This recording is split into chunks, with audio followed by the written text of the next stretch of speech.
En la noche del 29 de mayo de 1453, el aire en los sótanos del monasterio de Santa Irene, en Constantinopla, estaba cargado con el olor del incienso y el humo que envolvía la ciudad tras los incendios. En una fría celda de piedra, apenas iluminada por la débil luz de una vela casi consumida, una joven monja llamada Teodora, de 19 años, rezaba su último rosario como ser libre. Sus labios se movían en susurros mientras el eco de los pasos de los soldados genízaros llenaba cada vez más los corredores de piedra. No sabía que las cuentas que apretaba con sus dedos temblorosos serían lo último que tocaría como la hermana Teodora. En pocas horas, su nombre, su fe y toda su vida serían destruidos de manera tan sistemática que las crónicas bizantinas apenas se atrevían a narrarlo.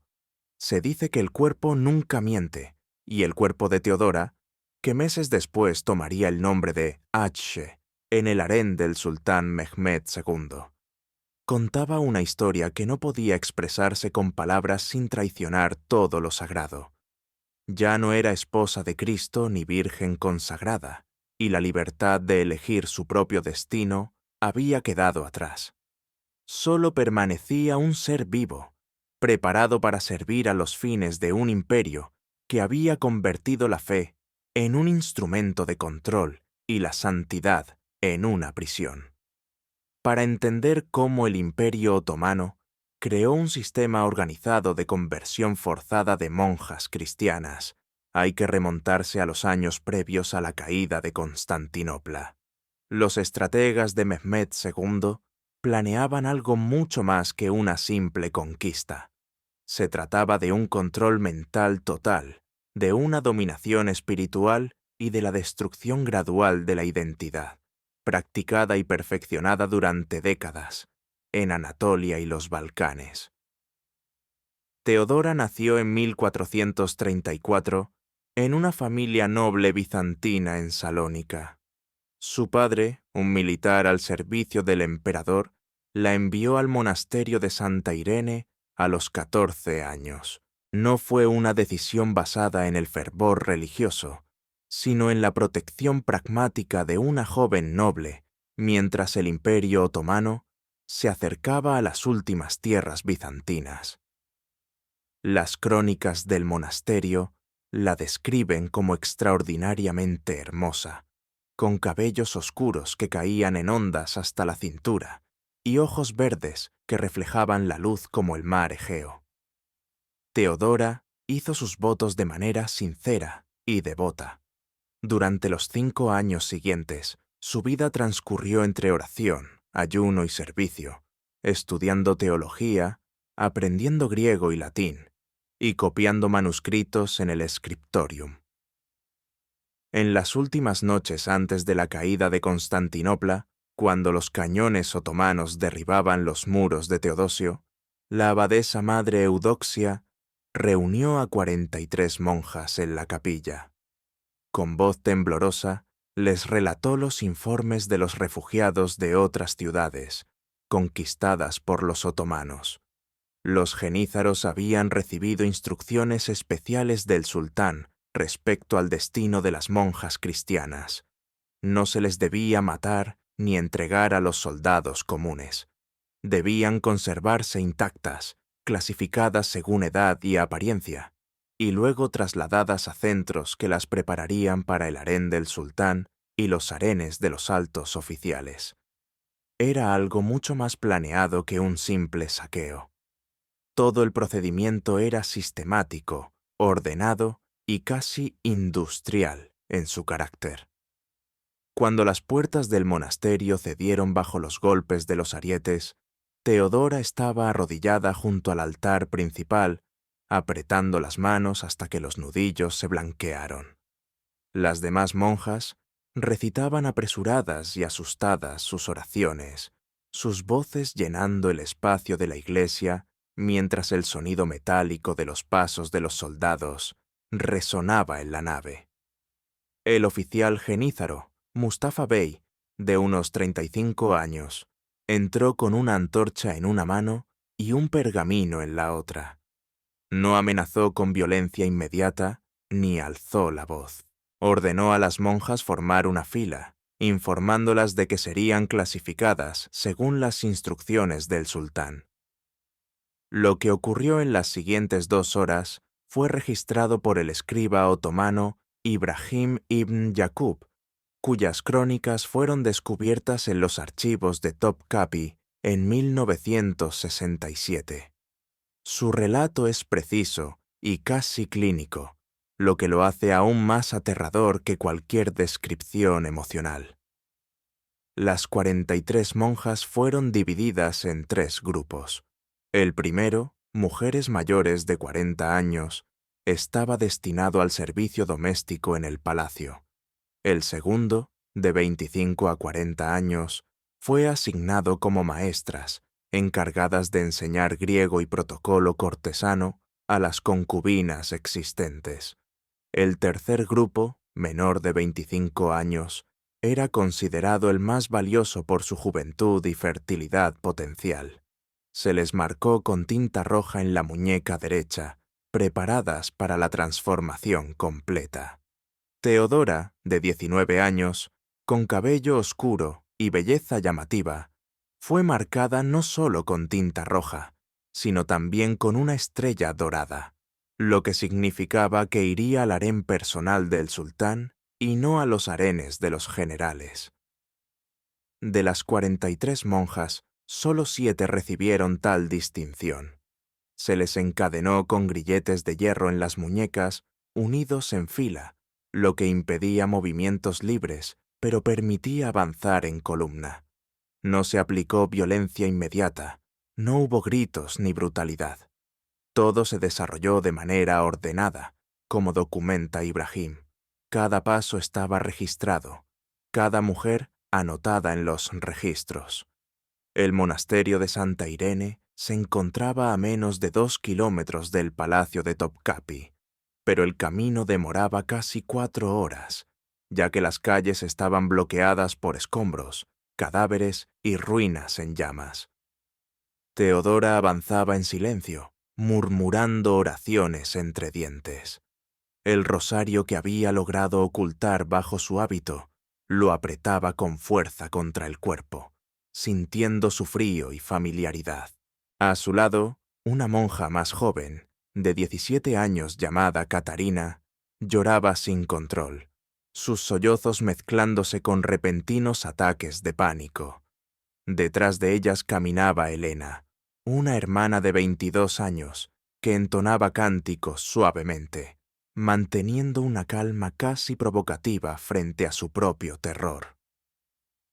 Llegaron al palacio de Topkapi al amanecer sobre el Bósforo, cuando el sol pintaba el cielo de tonos rojos que parecían reflejar el fuego que todavía devoraba partes de Constantinopla.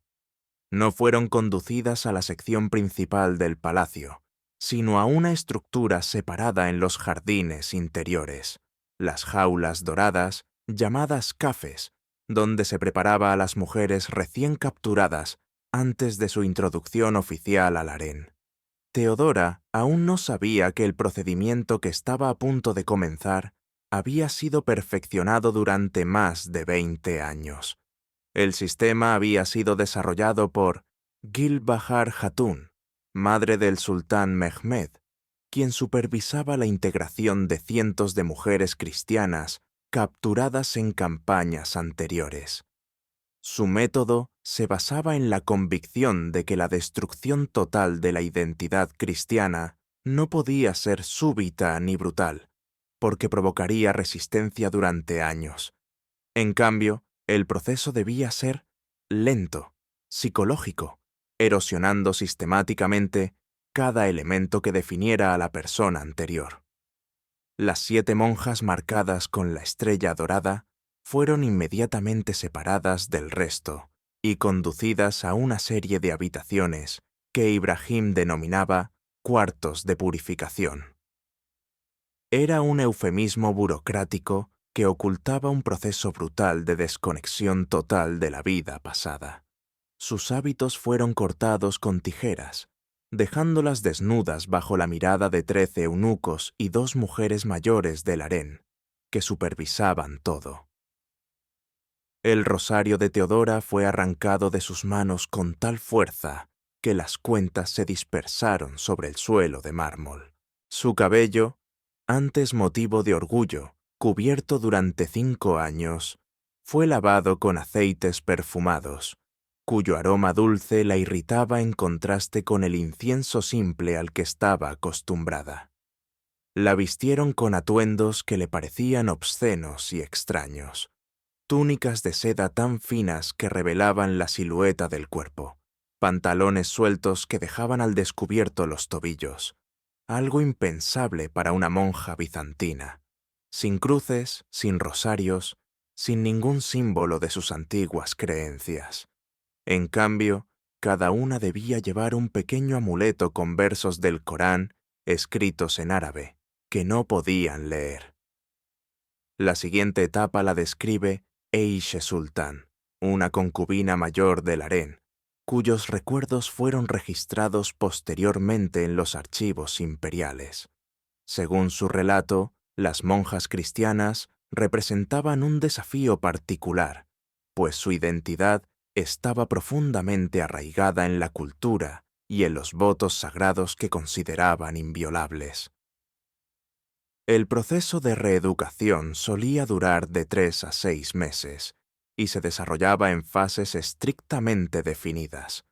La primera fase, aislamiento y desorientación, consistía en encerrar a las monjas en habitaciones individuales sin ventanas, con una lámpara de aceite encendida continuamente, eliminando la distinción entre día y noche. No se les permitía hablar entre sí ni rezar en voz alta. No era tortura física en el sentido tradicional, era la eliminación sistemática de todo lo familiar, de todo lo que daba sentido y estructura a su vida anterior. Teodora pasó los primeros 20 días en un estado de terror silencioso. Rechazaba la mayoría de los alimentos, sospechando que podrían contener opio o hierbas alucinógenas, algo de lo que había oído rumores sobre los métodos otomanos. Adelgazó tanto que las costillas se hicieron claramente visibles. Por la noche, cuando creía que los guardias no escuchaban, susurraba oraciones tan bajito que casi no movía los labios. Repetía el Padre Nuestro una y otra vez, como talismán contra la oscuridad que se avecinaba. La segunda fase, introducción forzada al idioma y la cultura otomana, consistía en sesiones diarias de 3 horas para aprender turco con un maestro. No había posibilidad de negarse. Si las palabras no se repetían correctamente o surgía resistencia, las sesiones se extendían a 4 o 6 horas sin pausa, hasta que la voz de las jóvenes se quebraba por el agotamiento. No solo se les enseñaba el idioma, sino también las expresiones necesarias para comunicarse con el sultán, cómo mostrar devoción y negar su fe anterior en su presencia. Helena, que antes cantaba himnos, se resistió durante 3 semanas. Permanecía en silencio durante las lecciones, cerraba los ojos ante los textos turcos. Nadie la golpeaba ni aplicaba violencia física. Simplemente la aislaban de todo contacto humano, incluso de los insignificantes, como los guardias que traían las comidas. La dejaron en aislamiento total durante 40 días. Cuando finalmente regresó a las lecciones, dejó de cantar y de rezar en voz alta. Se convirtió en una figura silenciosa y mecánica, obedeciendo órdenes, y sus ojos perdieron el antiguo brillo desafiante.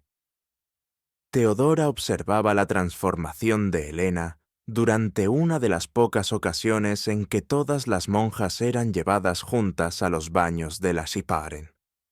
Sintió algo que se rompía dentro de ella. Si alguien tan fuerte como Helena podía ser quebrantada, ¿cuánto tiempo podría resistir ella misma? Comenzó la tercera fase, la conversión religiosa forzada. Los registros otomanos la describen con extraordinaria minuciosidad, ya que según la ley islámica, la conversión debía parecer voluntaria. Sin embargo, el concepto de voluntariedad se interpretaba de manera que superaba cualquier límite razonable de libre elección. Cada día, un imán especializado en convertir cristianos visitaba a las monjas. No se trataba de debates teológicos ni de intentar convencer con argumentos. Solo presentaba dos opciones: pronunciar la shahada, es decir, la declaración de fe islámica, o permanecer en un estado de incertidumbre en el que se encontraban desde el principio. La alternativa, aunque nunca expresada directamente, era obvia. Quienes se negaran no serían útiles para el harén del sultán y serían enviadas a otros lugares mucho más severos. Los eunucos susurraban rumores aterradores sobre esos otros destinos. Se trataba de burdeles militares en las fronteras del imperio, trabajos en canteras o servicio interminable en condiciones extremas. Catarina, la joven de 17 años que había llorado durante todo el camino al palacio, fue la primera en pronunciar la shahada. Ocurrió en el 35º día de su cautiverio. Según las anotaciones del imán, sus palabras temblaban, su voz estaba llena de lágrimas y sus manos temblaban. Inmediatamente se le asignó un nuevo nombre: Fátima, y se le vistió con ropas mucho más elaboradas. Se le permitió acceder a las habitaciones comunes y recibió mejor comida, lo que en la práctica constituía una recompensa por su sumisión. Teodora resistió durante 67 días. Durante ese tiempo, observó cómo 5 de las 7 monjas marcadas con la estrella dorada pronunciaban la shahada una tras otra. Solo quedaban ella y Helena. Sin embargo, Helena ya no era ella misma. Su conversión, que ocurrió en el 82º día, fue mecánica, sin emoción alguna. Las palabras salían de su boca como un autómata cumpliendo órdenes. En la noche del 67º día, Teodora se enfrentó a una crisis que definiría el resto de su vida. El anciano eunuco del harén, Sümbül, entró en su celda con un mensaje del sultán. Mehmed preguntaba especialmente por la monja de ojos verdes, la que había resistido más tiempo. El mensaje era claro: o se convertía voluntariamente y sería presentada al sultán con honor, o sería considerada demasiado problemática para el harén y enviada al harén de un general en las fronteras de Anatolia, donde las condiciones eran aún más brutales.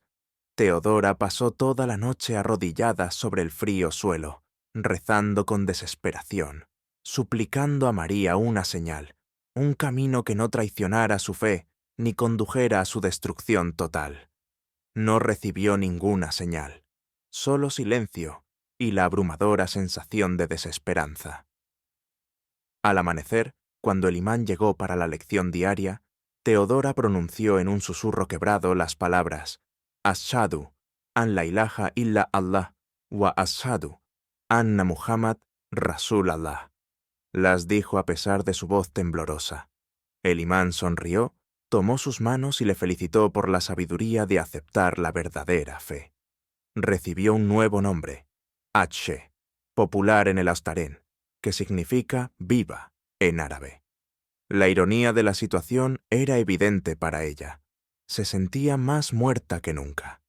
Esta fase representaba la culminación de la transformación de la monja cristiana en concubina otomana, llevada a cabo en los niveles más íntimos y humillantes.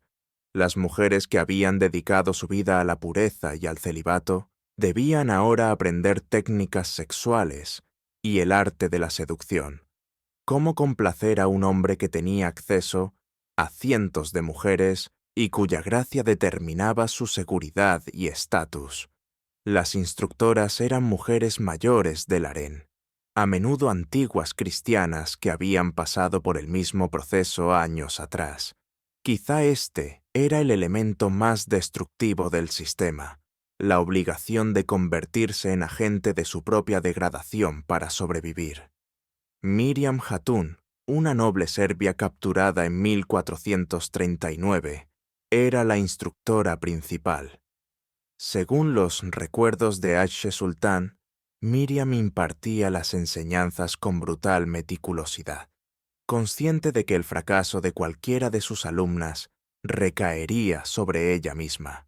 A Teodora, ahora Ayşe, le enseñaron cómo vestirse para resaltar su atractivo, a usar cosméticos de manera que acentuaran sus rasgos, a moverse con una gracia sensual que jamás se le había enseñado en el monasterio. Aún más perturbador fue el entrenamiento en intimidad física. Las instructoras utilizaban textos ilustrados, explicaciones y demostraciones prácticas con maniquíes y objetos que hacían que Teodora sintiera cómo su alma se separaba de su cuerpo en cada lección. Por la noche, sola en su nueva habitación, lujosa pero igualmente opresiva, lloraba en silencio. Se preguntaba si Dios la había abandonado por pronunciar la shahada o si había cometido un pecado imperdonable. Se aferraba a la esperanza de que Dios comprendiera que su conversión había sido forzada y que en su corazón seguía siendo cristiana. Pero cada día, cada lección y cada reflejo en el espejo pulido del harén, con la ropa ajena, hacían que la hermana Teodora desapareciera lentamente, dando paso a Ayşe, a quien ya no reconocía como a sí misma. La presentación oficial al sultán tuvo lugar en el día 112 de su cautiverio, el 17 de septiembre de 1453, 4 meses después de la caída de Constantinopla. El harén se encontraba en un ambiente solemne, pues Mehmed regresaba triunfante de la campaña en Grecia, anunciando la incorporación de nuevas mujeres de la ciudad conquistada. Teodora fue preparada durante varias horas. Su cabello, que había crecido significativamente durante los 4 meses desde su captura, fue arreglado en rizos intrincadamente trenzados, entrelazados con perlas. La piel fue cubierta con aceites perfumados, hasta que brillaba bajo la luz de las lámparas. La vistieron con una túnica de seda color esmeralda, que resaltaba el color de sus ojos, y era tan transparente que casi revelaba los contornos de su cuerpo, haciéndola sentir más expuesta que completamente desnuda. Cuando la introdujeron en la cámara privada donde esperaba Mehmed II, sus piernas temblaban tanto que tuvo que apoyarse en Miriam Hatun para mantener el equilibrio y cumplir el protocolo.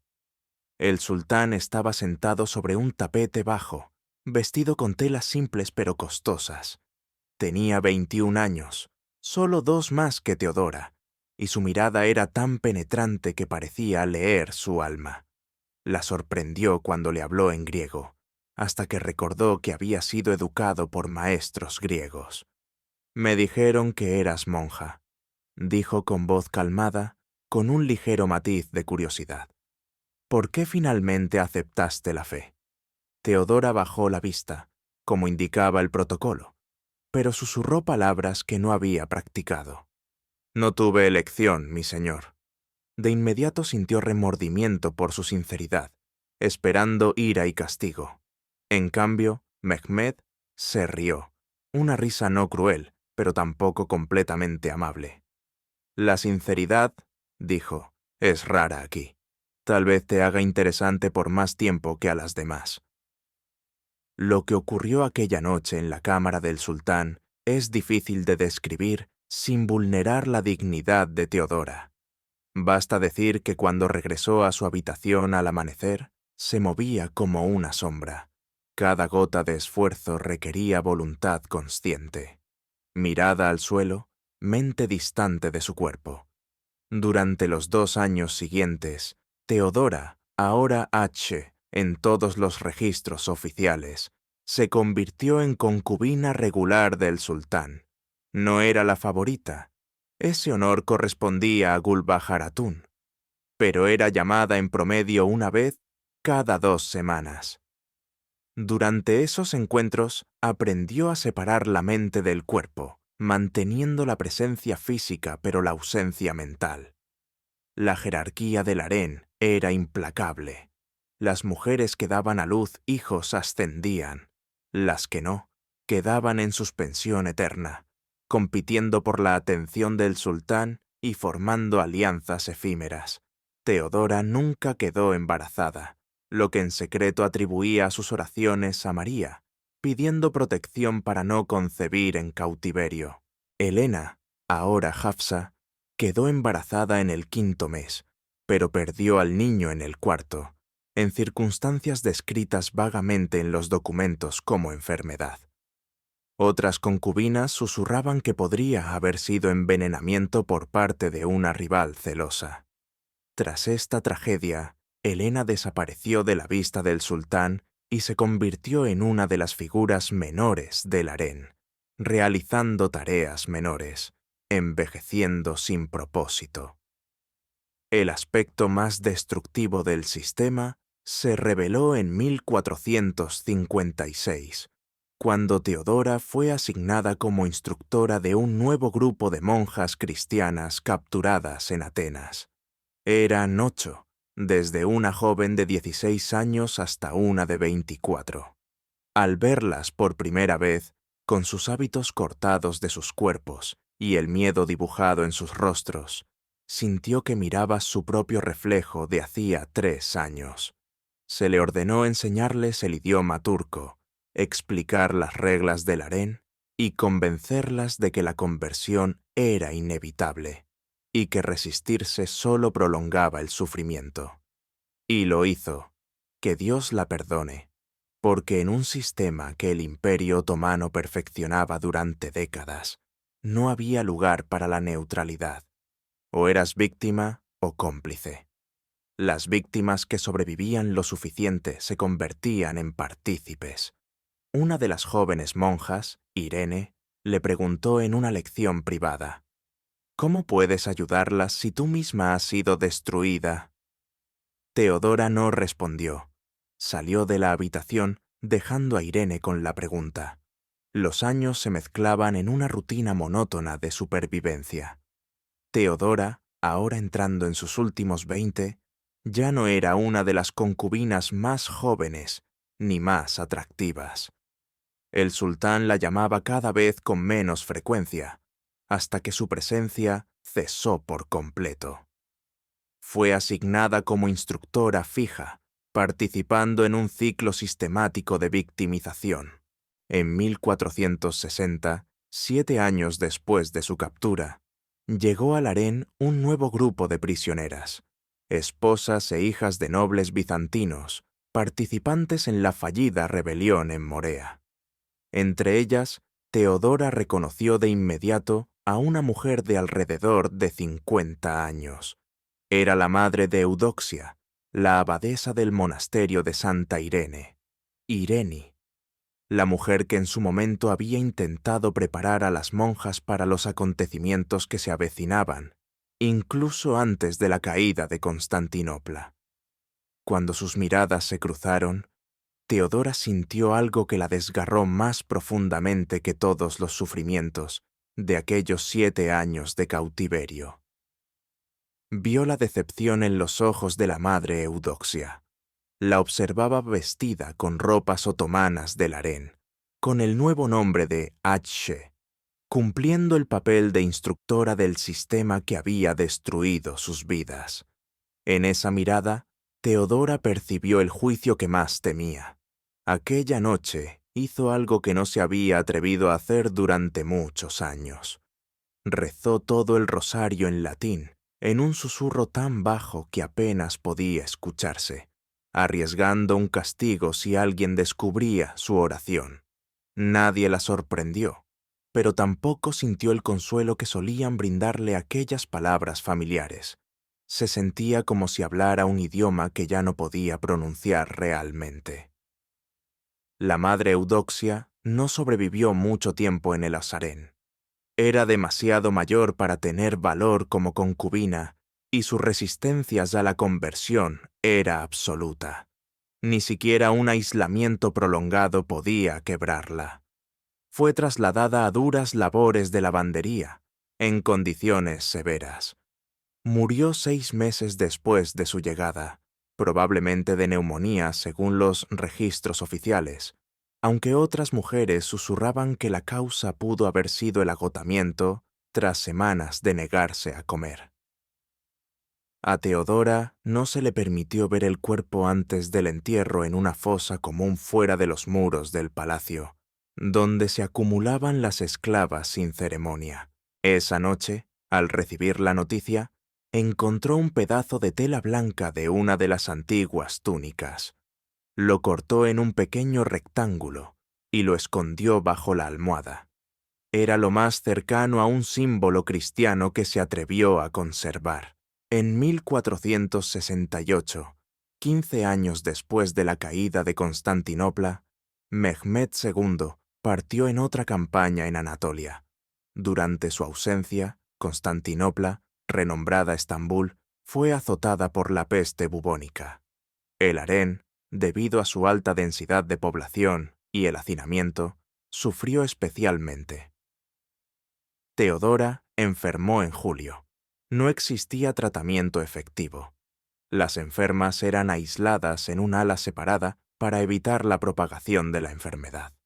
En el delirio de la fiebre, pasó sus últimos días en una pequeña habitación sin ventanas, similar a aquella en la que había comenzado su transformación 15 años antes. Según la criada que la cuidaba, y cuyo testimonio se registró posteriormente, Teodora hablaba en griego y latín, llamaba a su madre, suplicaba a Dios perdón, y susurraba oraciones cristianas que no había pronunciado en años. En su último día consciente, pidió el pedazo de tela blanca que había escondido previamente.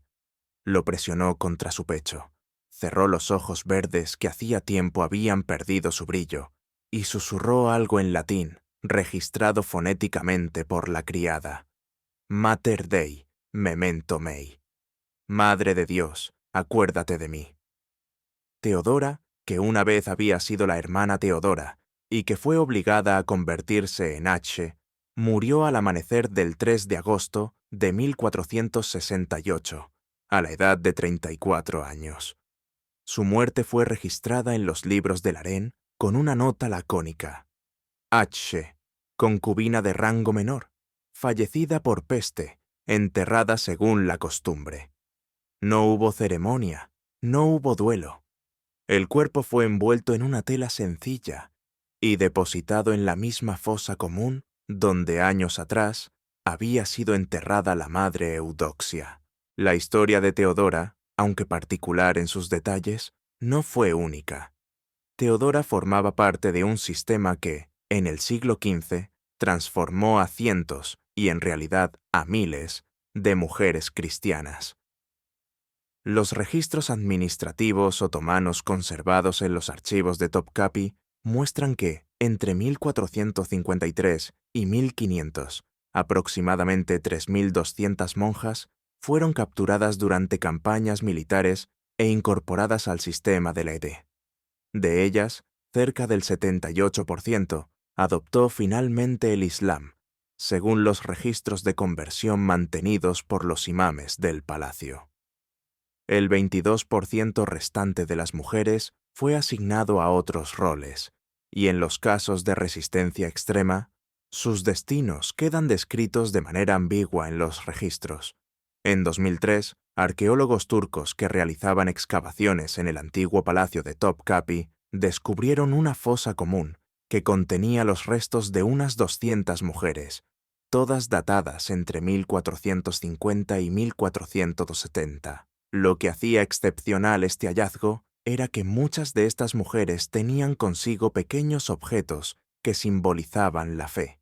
Eran cruces de madera rudimentariamente talladas, fragmentos de telas decoradas con símbolos cristianos y pequeñas piedras con letras griegas grabadas. Estos objetos habían sido escondidos durante toda su vida en el harén. Constituyen prueba de que estas mujeres conservaron la fe en su corazón, incluso mientras externamente aceptaban la religión y los nombres impuestos. El doctor Mehmet Çelik, líder de la excavación, subrayó en una entrevista para el Journal of Byzantine Studies que estos hallazgos demuestran que muchas de estas mujeres mantuvieron su identidad cristiana en secreto hasta la muerte, a pesar de décadas de vida dentro del sistema otomano. Es una evidencia de resistencia espiritual que los documentos oficiales nunca registraron. El Imperio Otomano no era único en sus prácticas de conversión forzada o asimilación de prisioneros, pero se distinguía por la minuciosidad en documentar y sistematizar estos procesos. Era algo más que una conquista militar. Era ingeniería social planificada, destinada a borrar identidades enteras, manteniendo la apariencia de voluntariedad. Las monjas cristianas eran un objetivo especialmente valioso, porque su transformación tenía un significado simbólico. De esposas de Cristo pasaban a ser concubinas del sultán, y su cuerpo se convertía en testimonio de la subordinación del cristianismo bizantino al poder otomano. Esto constituía una advertencia permanente para todo el imperio. Nada es sagrado salvo el poder del sultán. Sin embargo, en los pequeños objetos encontrados en la fosa común, retazos de tela, cruces de madera, piedras con letras griegas, se percibe la prueba de que ningún sistema, por brutal o meticuloso que fuera, puede destruir completamente el espíritu humano. Incluso cuando todo lo externo ha sido cambiado por la fuerza, el núcleo de la identidad puede permanecer intacto. La hermana Teodora murió como H, según los registros oficiales, pero en sus últimos momentos susurró oraciones en latín, sosteniendo un trozo de tela blanca contra su pecho. En ese gesto final recuperó algo que le habían arrebatado 15 años antes. La historia de Teodora, aunque trágica, no es solo una sensacionalidad, es memoria. Las voces de las hermanas de Teodora, aquellas que fueron borradas de los registros oficiales, pero sobrevivieron en silencio, merecen ser recordadas. Estas historias recuerdan que olvidar los mecanismos de destrucción de la identidad permite su renacimiento en nuevas formas. Suscríbete para conocer más relatos donde el pasado advierte sobre el presente y las voces olvidadas recuperan su tono.